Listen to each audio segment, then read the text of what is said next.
digital twins and AI avatars, the future of interactive innovation.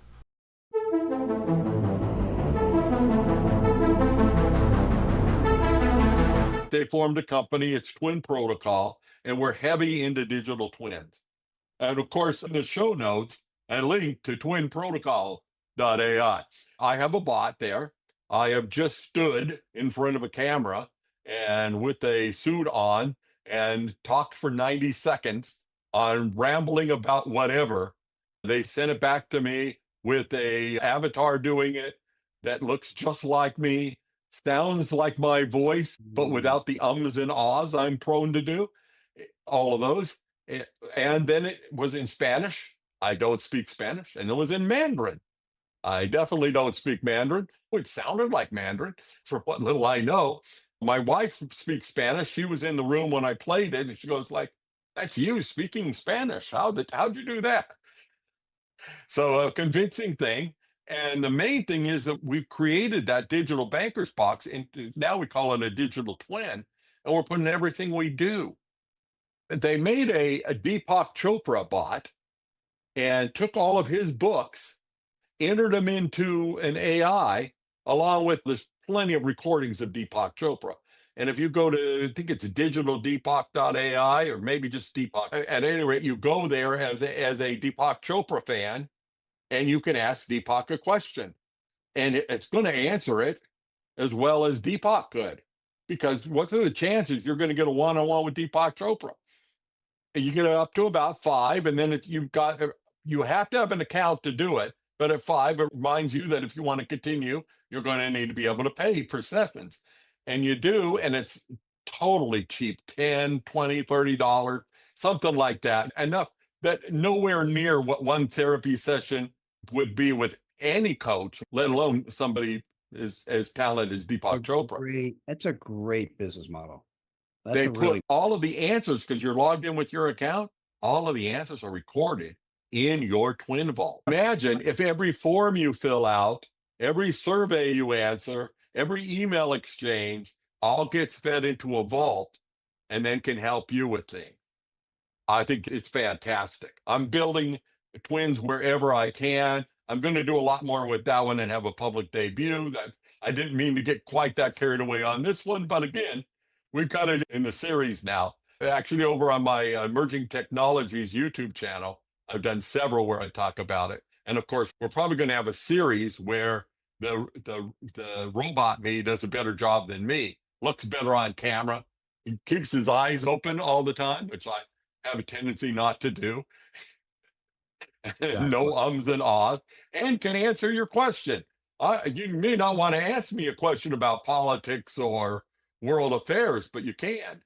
I think a lot of that's going to go far, but the big breakthrough for me was, we talk about the 98% of people that don't have it. You're talking probably about 98% of the leaders who do have enough content that they should be able to have a digital representation of themselves, or a book, or at least a podcast or a blog or some place where they maintain information about them. And that's not 98% of the world population. That's 98% of the people who want to be leaders. And I call them SATs, speakers, authors, trainers, anybody who's in a position of telling other people how to live. Whether we need all of those, that's a subject for a different podcast. But there's a lot of people, and that's still, what percentage of the population? Content creators, they say less than 10% who comment or do anything. Most people just watch. The big thing for me to learn is I got the large Twitter account, that the majority of people were reading what I wrote and not ever answering me. And I got to go like, why? This is a conversation tool. And I finally settled down and go like, this is good. This is my audience. Let's get them to do something else. If they just occasionally say hi, that'd be good. So I try to teach them to do that. But the other 90% of the population does have interactions with these bots and the books and things like that. Geez, we could put your library into a bot. That's quite a digital. What subject wouldn't you cover?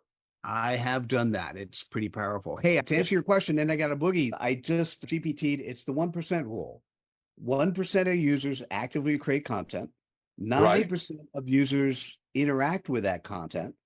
90% of users are lurkers who consume Yeah. content without engaging. Yeah. That's Jacob Nielsen's study that's over 20 years old now. I don't know how recently they've updated that. I think the advent of social media probably grew the 9% part. I'm going to say that was the generic one, and then they went through each social media site specifically, right? Oh, really? So let me put into chat. This was the question I asked GPT, the generic GPT. What Great. percentage of people are lurkers and don't comment on social? And what was interesting is Facebook, 70, 80%, primarily scroll. Instagram, more engagement, 50 to 60%. So it's interesting based on platform. It's fantastic.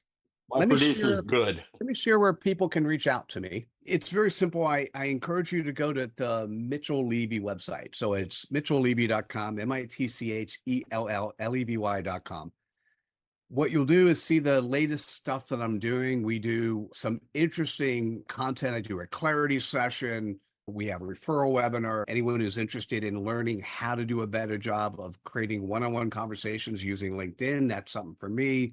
For executive coaching, I work with Fortune 5,000 or Inc. 5,000 CEOs leading the future with executive abundance.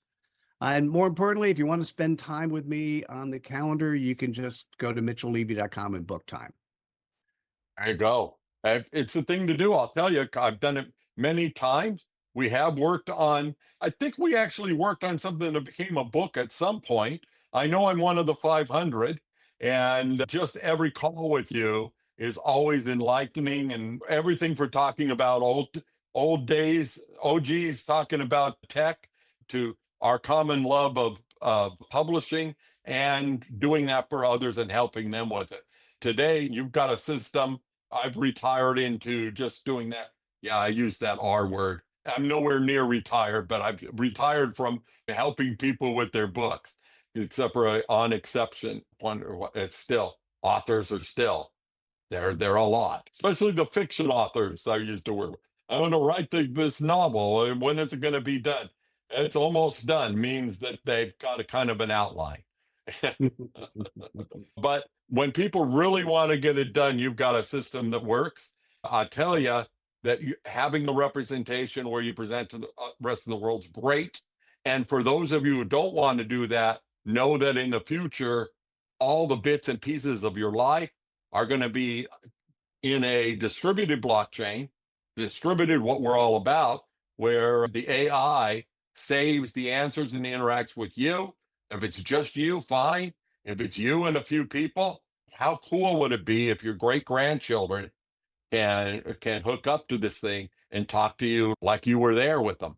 It's going to just extend what human life is all about in so many ways. And so, yes, that is where I disagree with you. I think that the AG becoming Thanos is a possibility, but the possibility of something better coming out, very big. And by the way, if it does want to kill us all, nothing we can do about it. That die has already been cast. So let's do the best we can to get along with AI and use it to our advantage.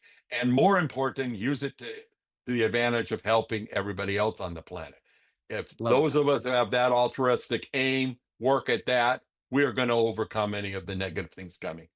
And couldn't do it without you, Mitchell.